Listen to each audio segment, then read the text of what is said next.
The Deathworld girl. The training ground stretched across 3 kilometers of artificial terrain, designed to challenge the best soldiers from 17 different species across the Galactic Defense Coalition. Sergeant Crixtel stood at attention, his 4 arms crossed behind his chitinous back as he surveyed the newest batch of recruits. The Zenthari officer had seen countless training cycles, but something about today felt different. Among the usual suspects, the hulking Braxians with their rock-like skin, the graceful Veltari with their 6 limbs, and the methane-breathing Gorthaks in their environmental suits, stood a single human female. She couldn't have been more than 20 standard years old, barely reaching the chest height of most other recruits, with pale skin marked by old scars and dark hair tied back in a simple knot. "Attention, maggots!" Crixtel's voice boomed across the field through his translator unit.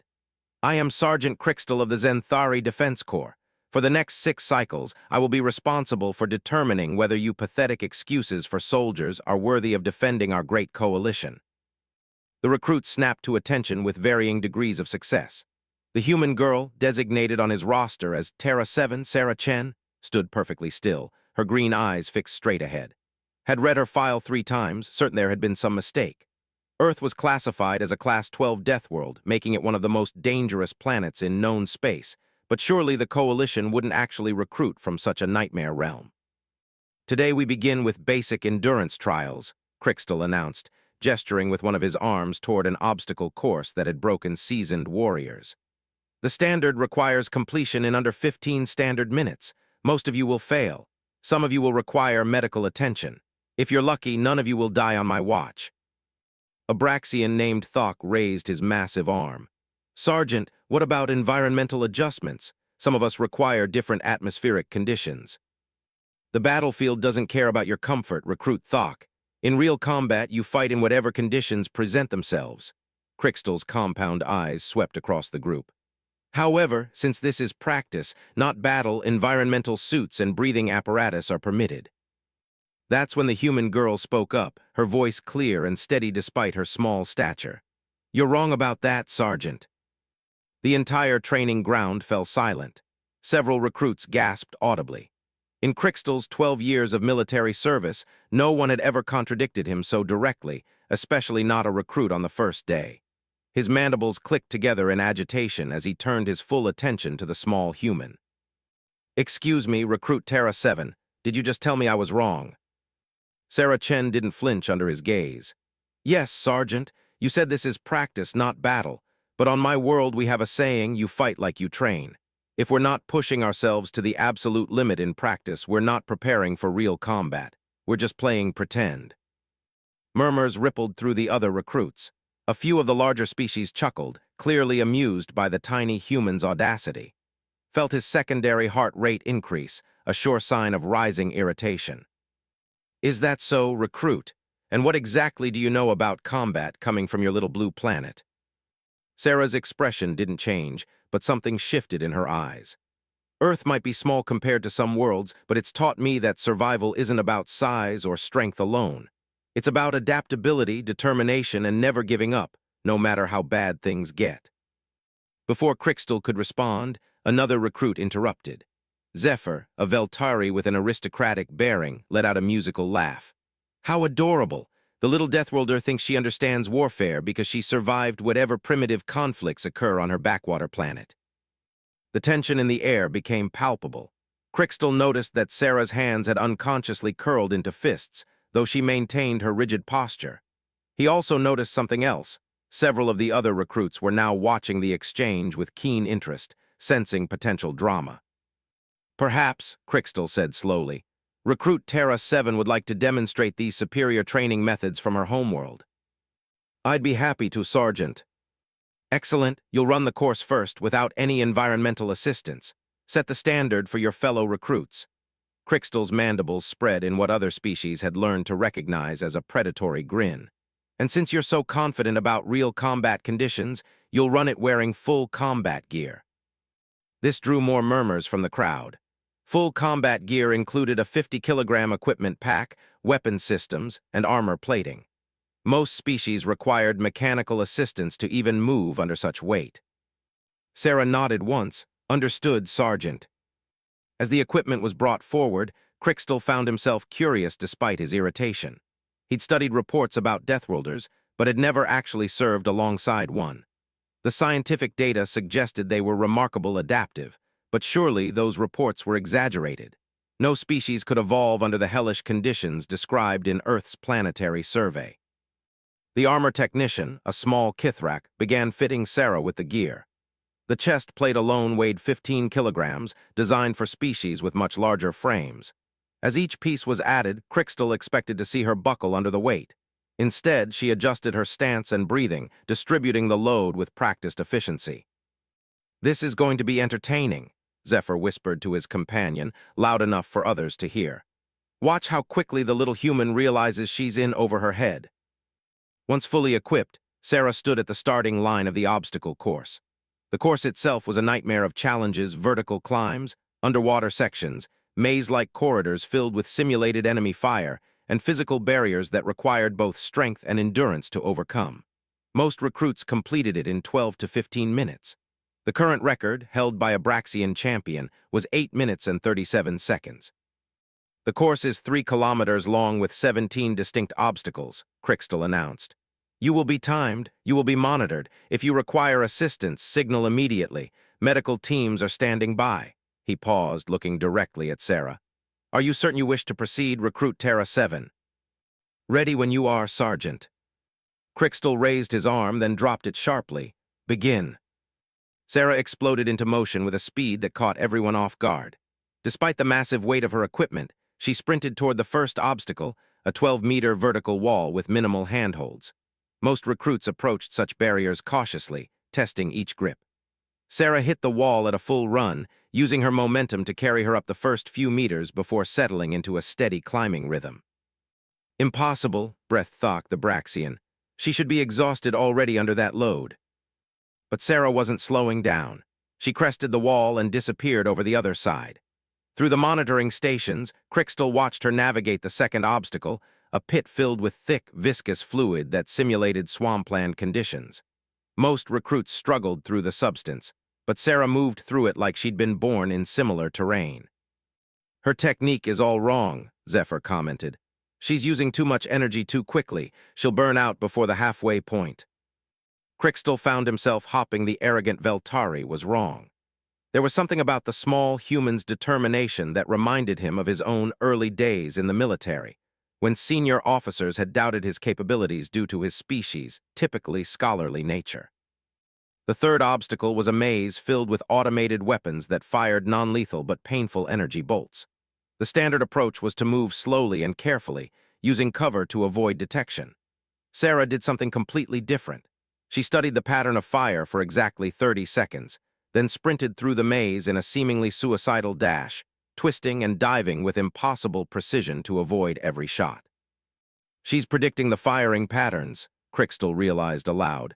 "How is she calculating those trajectories so quickly?" "Deathworlders," muttered the medical officer, a peaceful healer caste Kithrak. "I've read the reports. Their brains process threat assessment at incredible speeds due to the hostile nature of their environment." By the time Sarah reached the halfway point, she was still maintaining her initial pace. Several recruits were now openly staring at the monitoring screens, watching her progress with growing amazement.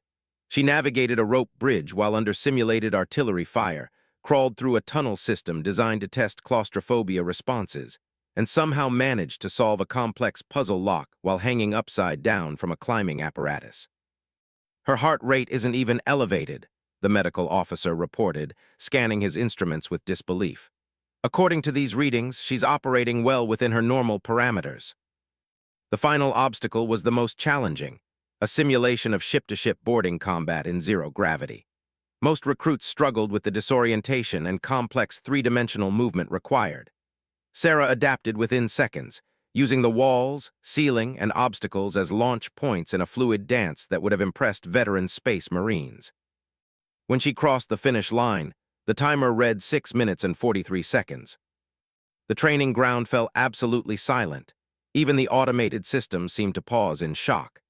Sarah removed her helmet, revealing that she was breathing heavily but far from exhausted. Her face showed the kind of intense focus that seasoned warriors developed after years of combat experience. Time, Crystal called out, though his voice carried none of its usual authority. He stared at the timer display, certain there had been some malfunction. Sarah walked back toward the group, still carrying the full weight of her equipment with no apparent difficulty. As she approached, the other recruits unconsciously stepped back, suddenly seeing her not as a small, helpless human, but as something far more dangerous. "Sergeant," Sarah said, coming to attention before him. "Permission to speak." Crystal nodded, not trusting his voice. "On Earth we have another saying. Pressure makes diamonds. The harder the training, the stronger the soldier. If we want to be ready for real combat, we need to push beyond what we think is possible." She gestured toward the other recruits. "Every species here has unique strengths. If we train to accommodate the lowest common denominator, we're wasting everyone's potential." The Zenthari sergeant found himself reconsidering everything he thought he knew about training protocols, about Deathworlders, and about the small human standing before him who had just shattered every record on his course. "Recruit Terra 7, he said slowly. "I believe we need to have a discussion about advanced training methods." Sarah smiled for the first time since arriving, and Crystal noticed that even her smile carried a hint of predatory confidence. "I'd be happy to help, Sergeant, but first, shouldn't we see how the rest of the squad performs?" As the other recruits prepared for their attempts at the course, Crystal realized that his standard training program had just become completely inadequate. If one small human could perform at such a level, what did that say about the potential of his other recruits? More importantly, what did it say about his own assumptions regarding the limits of military training? The day was just beginning, and already everything had changed. The Deathworld Girl, second document. 3 hours later, the training ground looked like a medical disaster zone. Of the 23 recruits who had attempted the obstacle course after Sarah's record-breaking run, 18 had required some form of medical assistance.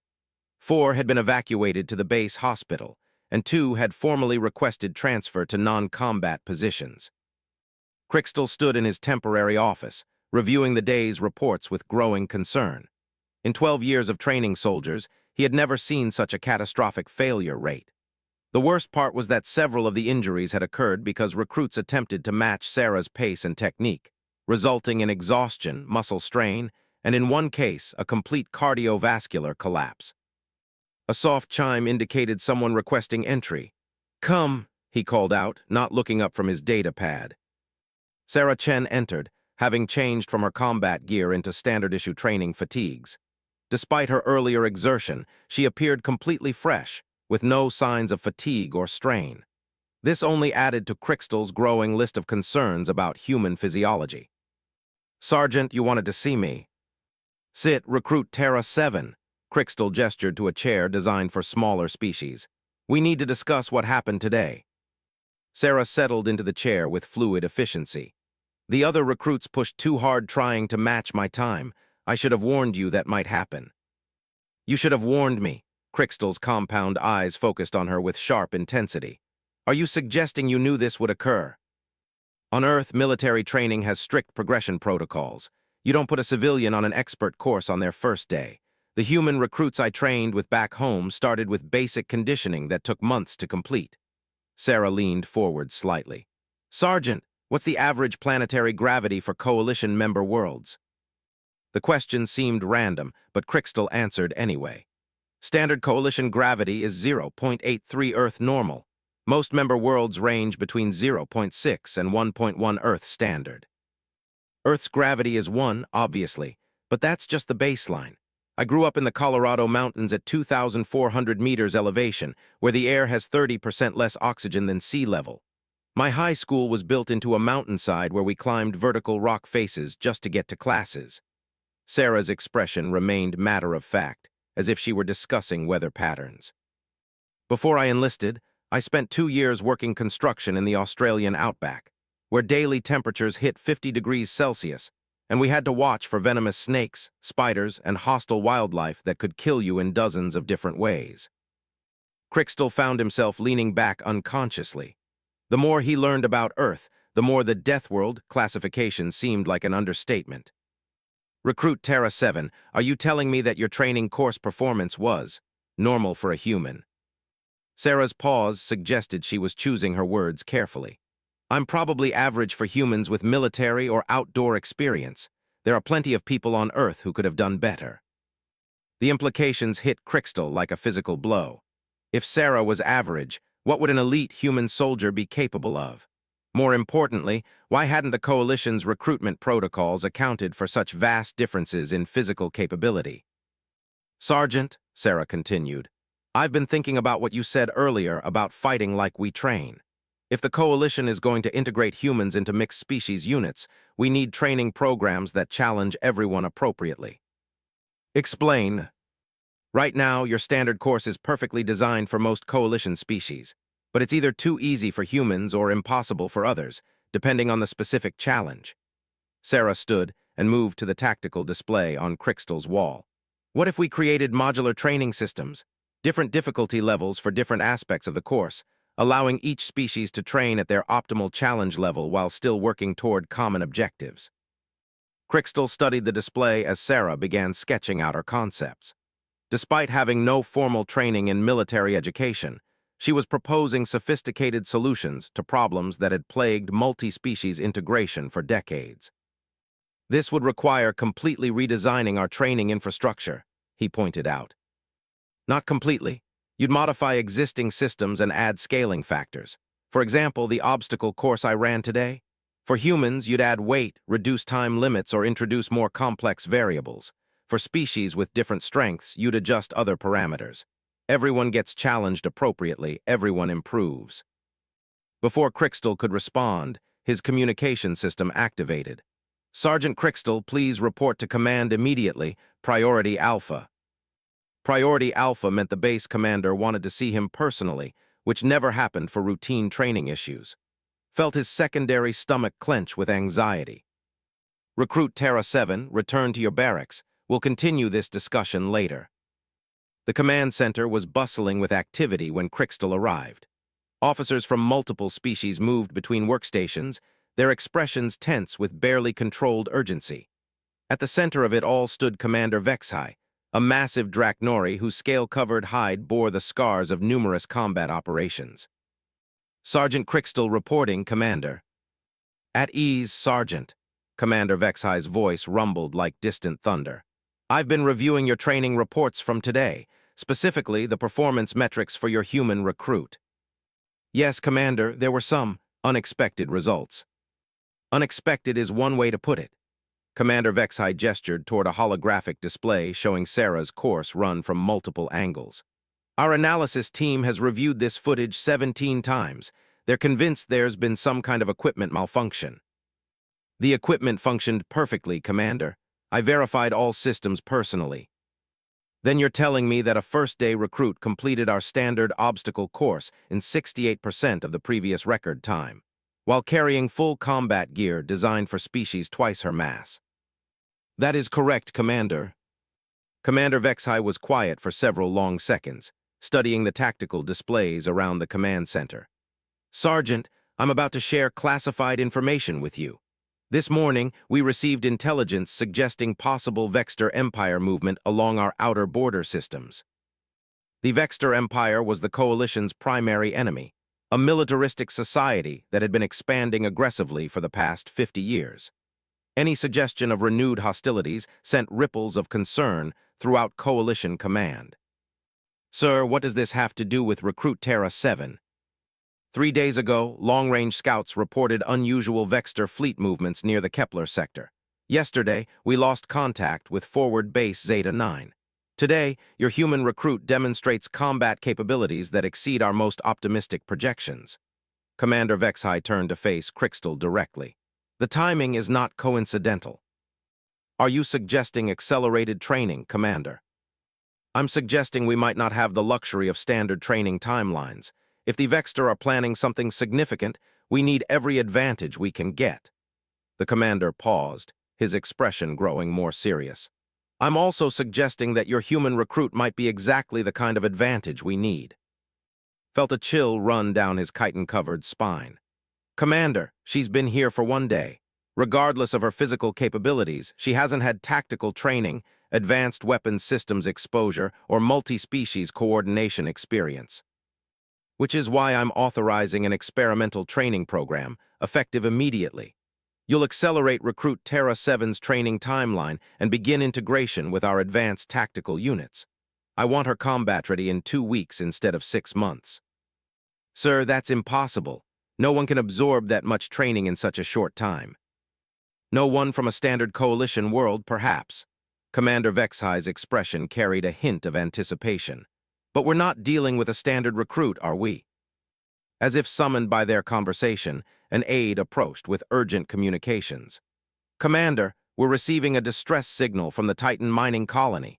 They report ships of unknown configuration approaching their system.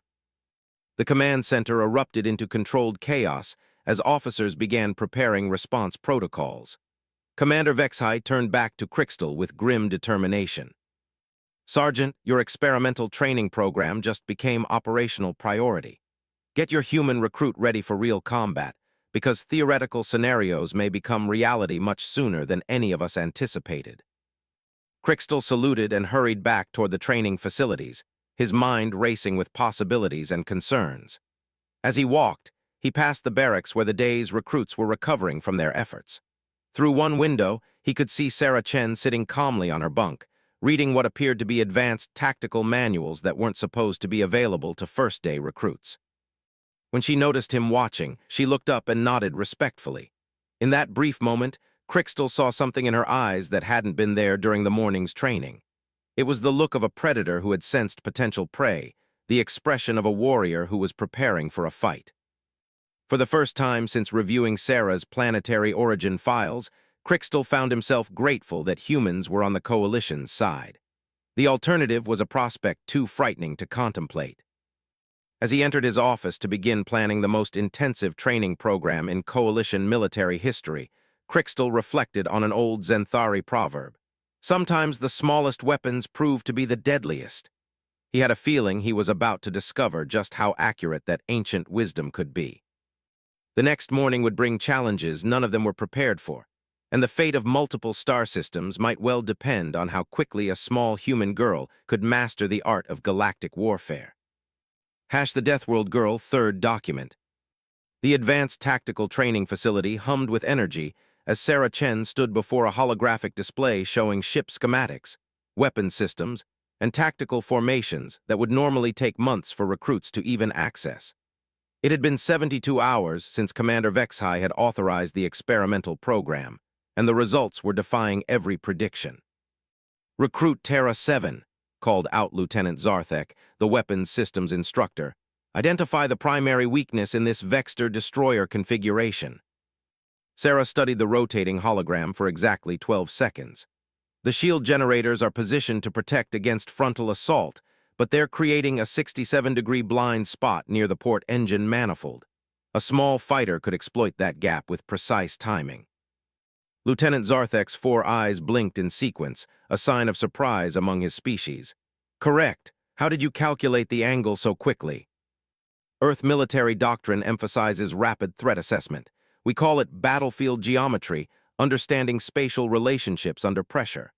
Sarah gestured toward the display. The pattern recognition is the same whether you're analyzing terrain features or spacecraft design.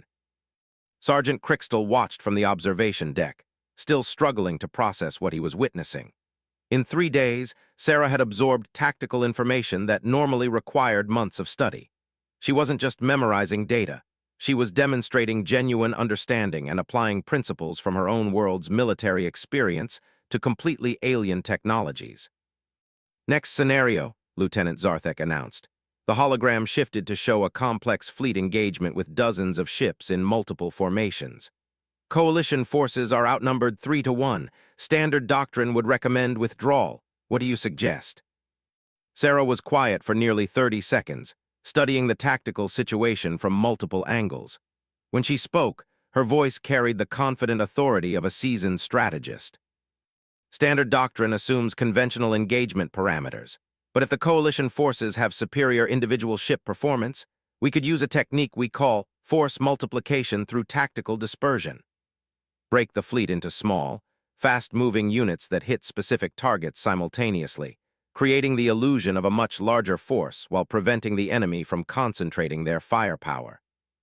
Elaborate. The enemy's advantage is numerical.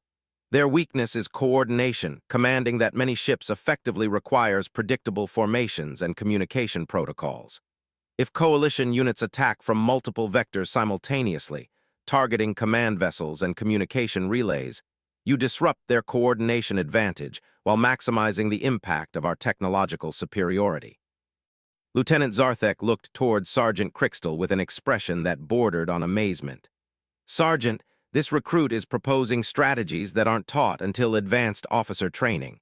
Where did she learn multi-vector assault coordination? I didn't learn it, Sarah interjected. I adapted it. On Earth, we have a military concept called asymmetric warfare, using unconventional tactics to overcome superior enemy forces. The principles are universal, regardless of whether you're fighting with rifles or starships. Before anyone could respond, alarm klaxons began sounding throughout the facility. Emergency lighting bathed everything in red as automated systems announced. All personnel to stations. This is not a drill. Repeat, all personnel to stations. Sergeant Crixtel's communication device activated immediately. Sergeant, report to command with Recruit Terra 7 immediately. Combat protocols are now in effect. The command center was a scene of controlled chaos when they arrived. Officers from multiple species worked frantically at tactical stations, while massive displays showed real-time intelligence data from across the sector. Commander Vexhai stood at the center of it all, his expression grimmer than Crixtel had ever seen. Sergeant, Recruit Terra 7, thank you for responding quickly. Commander Vexhai gestured toward the primary display. The situation has escalated. 30 minutes ago, the Vexter Empire launched simultaneous attacks on 3 coalition border systems. We've lost contact with 2 orbital defense platforms and confirmed the destruction of the mining facility at Kepler 7. Sarah stepped forward, studying the tactical displays with intense focus. Commander, what are our available response assets? Several officers turned to stare at her, clearly surprised that a recruit was speaking directly to the base commander. Commander Vexhai, however, answered without hesitation. 2 cruiser groups, 4 destroyer squadrons, and 12 fighter wings. All are currently scattered across defensive positions throughout the sector. What about the enemy force composition? Intelligence suggests a minimum of 15 heavy cruisers, 30 destroyers, and approximately 200 fighter craft, organized into 3 separate assault groups. Sarah was quiet for several seconds, her eyes moving rapidly between different displays as she processed the information. When she spoke, her voice carried absolute certainty. Commander, the scattered defensive positions are a liability in this situation. The Vexter are using standard doctrine, overwhelming local defenses before you can coordinate a response. They're counting on you following coalition tactical procedures. What do you suggest, Recruit? Abandon the fixed defensive positions temporarily. Consolidate all mobile assets into a single concentrated force and hit one of their assault groups with everything we have. If we can eliminate one group quickly, we change the numerical balance and force them to reconsider their strategy. The command center fell silent except for the hum of computers and communication equipment. Several senior officers exchanged glances that clearly communicated their skepticism about taking tactical advice from someone who had been in the coalition military for less than a week. Commander Vexhai studied the displays thoughtfully. That strategy violates standard defensive doctrine, Recruit. We'd be abandoning protected installations to pursue an aggressive offensive action. Yes, Commander, but standard doctrine assumes you're fighting an enemy using conventional tactics. The Vexter are employing what my world would call a blitzkrieg, strategy rapid, overwhelming force designed to prevent coordinated resistance. The only effective counter is to disrupt their timeline by creating an unexpected threat they can't ignore.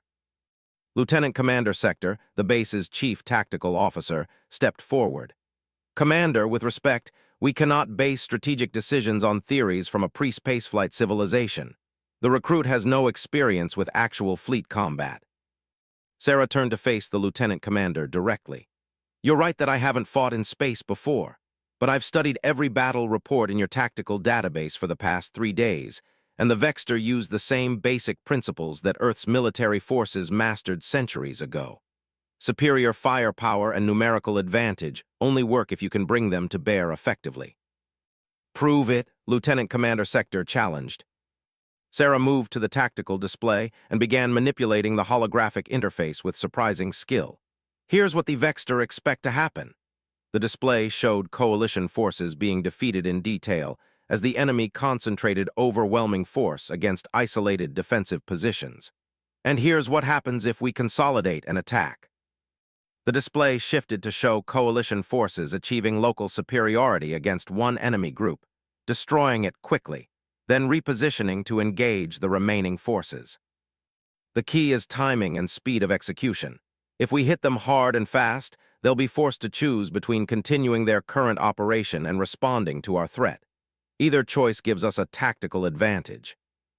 Commander Vexai was quiet for nearly a full minute, studying Sarah's proposed battle plan from multiple angles. Finally, he turned to his senior staff. Lieutenant Commander Sector, how long would it take to consolidate our scattered forces? Approximately 4 hours, Commander, but I must strongly advise against this course of action. Noted, begin coordination immediately. All mobile assets are to rendezvous at coordinates. Commander Vexai paused, looking at Sarah. Recruit, where would you position our consolidated force for maximum tactical advantage? Sarah manipulated the display again, highlighting a position between two of the enemy assault groups. Here, we'll be able to engage either target with equal effectiveness, and will force them to choose between supporting whichever group we attack or continuing their operations elsewhere. Coordinates 340-7780-9156, Commander Vexai announced. All ships are to rendezvous there immediately and prepare for fleet engagement. As the command center erupted into activity, Sergeant Crixtel found himself torn between admiration and terror. Sarah Chen had just convinced the sector commander to abandon established military doctrine and commit the entire defensive fleet to a single, massive engagement based on strategic principles from her pre-spaceflight world. Sergeant, Commander Vexai called out, I want Recruit Terra 7 assigned as a tactical observer for this engagement. She'll monitor the battle from the command ship and provide real-time strategic assessment. Commander, Crixtel protested, she hasn't completed basic training, let alone advanced tactical certification. Under normal circumstances, I would agree with you, but these aren't normal circumstances, and she isn't a normal recruit. Commander Vexai's expression carried grim determination. If her strategies prove effective, she may be the key to understanding how to fight this war. If they prove ineffective, we'll learn that quickly enough. As the base prepared for what could be the largest fleet engagement in recent coalition history, Sarah Chen stood quietly beside the tactical displays, studying the developing situation with the focused intensity of a predator preparing to strike. In a few hours, her theories about human military doctrine would be tested under the most demanding conditions possible. The fate of multiple star systems hung in the balance, and somehow it all depended on a small human girl who had learned warfare on one of the most dangerous planets in known space. The Deathworld Girl, 4th document. The Coalition heavy cruiser Asterisk Stellar Defender vibrated with barely contained energy as its massive engines pushed the vessel toward the rendezvous coordinates. Sarah Chen stood on the command bridge, surrounded by officers from 6 different species, all of whom were watching tactical displays that showed the approaching fleet engagement with varying degrees of anxiety. Fleet status report, called out Captain Mordek, the ship's Braxian commander, whose rock-like skin bore the scars of numerous previous battles. All units have reached the rendezvous point, Captain, reported the communications officer. 37 ships total, organized into attack formation as specified by tactical command. Sarah moved closer to the primary tactical display, studying the positioning of both coalition and enemy forces. The Vexter had continued their 3-pronged assault as predicted, apparently unaware that coalition forces had abandoned their defensive positions and consolidated into a single, concentrated fleet. Tactical assessment, Recruit Terra 7, Captain Mordek requested. Despite the unusual nature of having an untrained recruit on his command bridge during a major engagement, the captain had accepted her presence with professional composure. The enemy hasn't detected our consolidated position yet, Captain. Their assault groups are still operating under the assumption that they're facing scattered defensive forces. Sarah highlighted specific areas on the display. We have approximately 30 minutes before they realize what's happening. After that, they'll either retreat to reassess or commit to a direct confrontation. Which do you predict they'll choose? Sarah was quiet for several seconds, analyzing the movement patterns of the enemy ships. They'll commit to confrontation. The Vexter military culture values aggressive action, and their current numerical advantage makes retreat seem unnecessary. They'll consolidate their own forces and attempt to overwhelm us with concentrated firepower. Lieutenant Commander Sector, who had been monitoring the conversation from the tactical station, looked up with obvious skepticism. That assessment assumes they'll follow predictable behavioral patterns. In reality, enemy commanders often make decisions that defy logical analysis. You're absolutely right, Sarah agreed. But military doctrine exists because most commanders default to trained responses under pressure. The Vexter have been using the same basic strategies for decades because they work against conventional opposition. Before Lieutenant Commander Sector could respond, the sensor array detected new movement. Captain, the enemy assault groups are changing course. All three groups appear to be converging on our position. Captain Mordek's expression shifted to one of grim satisfaction. It appears Recruit Terra 7's prediction was accurate. They're going to fight. The next 20 minutes passed intense preparation as both fleets maneuvered into engagement positions. Sarah found herself fascinated by the three-dimensional nature of space combat, where traditional concepts of terrain and battlefield geography were replaced by complex calculations of orbital mechanics, energy dispersion, and time-distance relationships. Enemy fleet has achieved attack formation, reported the sensor officer. 43 ships confirmed, including 16 heavy cruisers. They'll be in weapons range in 12 minutes. Fleet-wide communication, Captain Mordek announced. All ships prepare for engagement. Execute attack pattern Sierra 7 on my command. Sarah studied the tactical display showing the planned attack pattern, then moved closer to Captain Mordek. Captain, request permission to suggest a modification to the attack plan. Several officers turned to stare at her with expressions ranging from disbelief to outright alarm. The idea that a recruit might suggest changes to a fleet engagement strategy during actual combat was unprecedented. Captain Mordek, however, gestured for her to continue.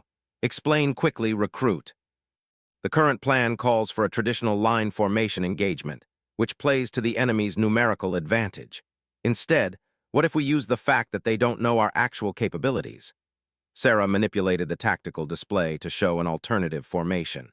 If we split our fleet into three groups that mirror their assault formation, we can create the illusion that we're trying to defend multiple positions simultaneously. That would divide our firepower when we need maximum concentration, Lieutenant Commander Sector objected. Only initially. The three groups converge on their central formation after drawing their outer groups out of position. We achieve local numerical superiority against their command ships while their supporting vessels are too far away to provide effective assistance. Captain Mordek studied the proposed modification for several tense seconds while the enemy fleet continued its approach. The timing would have to be perfect. If our groups don't converge correctly, we'll be defeated in detail exactly as Lieutenant Commander Sector suggests. Yes, Captain. But if the timing works, we eliminate their command structure and disrupt their coordination advantage. Fleet-wide communication, Captain Mordek announced after another moment's consideration. All ships prepare for modified attack pattern. Formation groups will execute convergence maneuver on designated target as specified by tactical command. The bridge erupted into controlled activity as officers adjusted their plans to accommodate the new strategy. Sarah found herself simultaneously exhilarated and terrified by the realization that her suggestions were being implemented in real combat against a numerically superior enemy force. Enemy fleet entering weapons range in 6 minutes, the sensor officer reported. They're maintaining their assault formation. Execute formation split now, Captain Mordek commanded. On the tactical display, Sarah watched as the coalition fleet divided into three groups that spread out across space, creating the appearance of defending separate positions. The enemy response was exactly what she had predicted.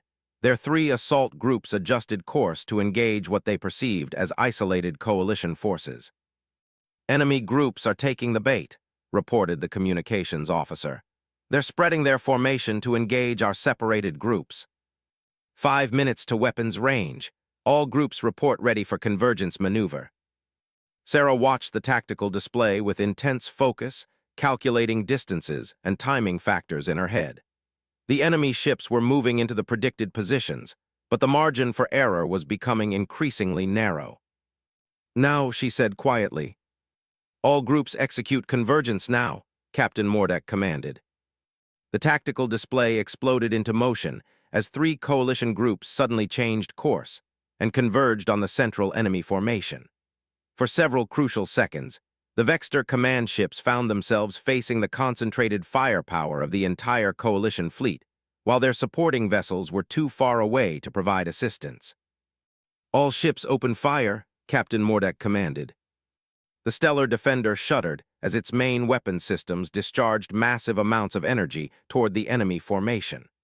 Around them, dozens of other coalition ships did the same, creating a devastating barrage that overwhelmed the enemy's defensive systems. "Multiple enemy ships taking critical damage," the sensor officer reported with barely contained excitement. 3 heavy cruisers destroyed, 2 more showing severe structural failure. Sarah watched the tactical display with fascination and horror as ships representing thousands of lives disappeared from the screen in bright flashes of light. The reality of space combat was far more immediate and devastating than any simulation had prepared her for. "Enemy outer groups are attempting to converge on our position," the communications officer reported. "Estimated time to engagement, 4 minutes. "Perfect," Sarah said, her voice carrying new confidence. "Now we withdraw to position Alpha 7 and force them to chase us through the asteroid field." "The asteroid field?" Lieutenant Commander Sector looked alarmed. "That's incredibly dangerous for ships this size." "For ships this size, yes. But we can use fighter wings and smaller vessels to harass them while they navigate the obstacles. Force them to choose between pursuing us through dangerous terrain or regrouping in open space, where we can engage them again with superior tactics." Captain Mordek was quiet for several seconds, studying the tactical options. Around them, the bridge crew waited tensely for his decision as enemy ships closed the distance. "Fleet-wide communication. All ships execute withdrawal to coordinates Alpha 7. Fighter wings prepare for harassment operations in asteroid field terrain.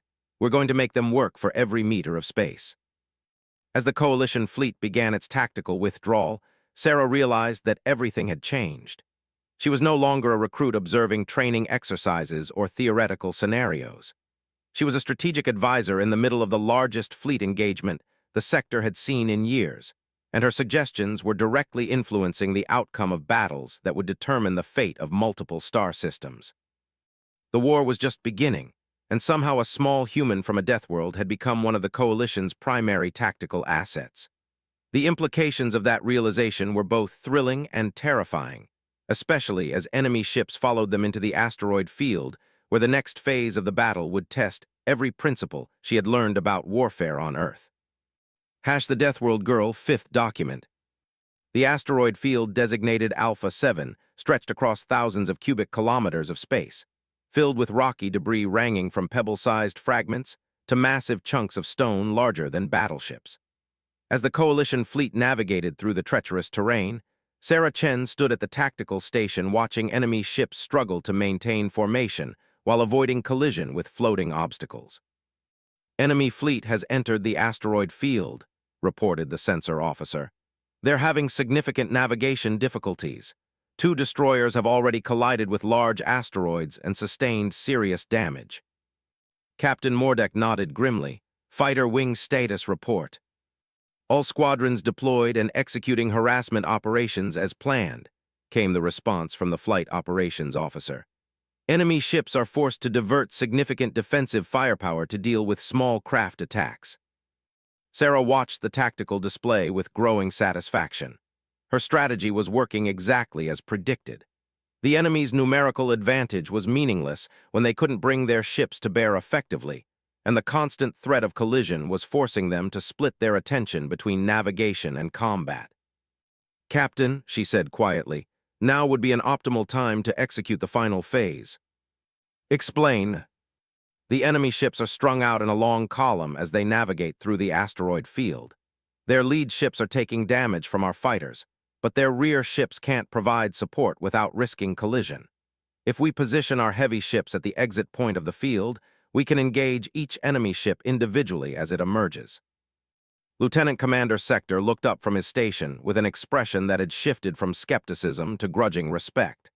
That would be devastatingly effective. Each enemy ship would face our entire fleet alone until the next ship cleared the field. Precisely. We turn their numerical advantage into a disadvantage by controlling the battlefield geometry. Captain Mordek studied the tactical situation for several seconds, then activated fleet-wide communications. All capital ships proceed to coordinates Beta 9 and establish defensive formation at asteroid field exit. We're going to greet our guests individually. As the coalition fleet moved into position, Sarah found herself reflecting on how much had changed in just 1 week. 7 days ago, she had been a new recruit struggling to understand alien military protocols. Now she was providing strategic guidance for a major fleet engagement that could determine the outcome of an interstellar war. First enemy ship emerging from asteroid field, the sensor officer announced. Vector heavy cruiser, heavily damaged from fighter attacks and asteroid collisions. All ships concentrate fire, Captain Mordek commanded.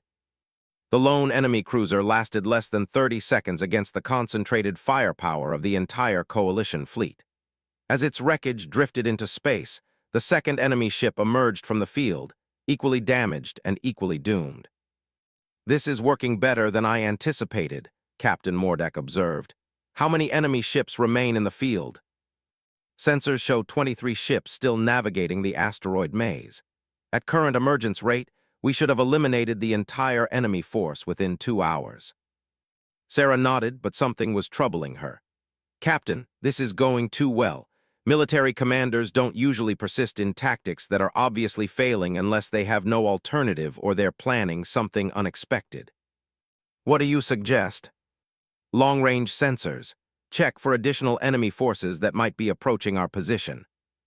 The sensor officer began expanding his search pattern, scanning areas of space well beyond the immediate battlefield.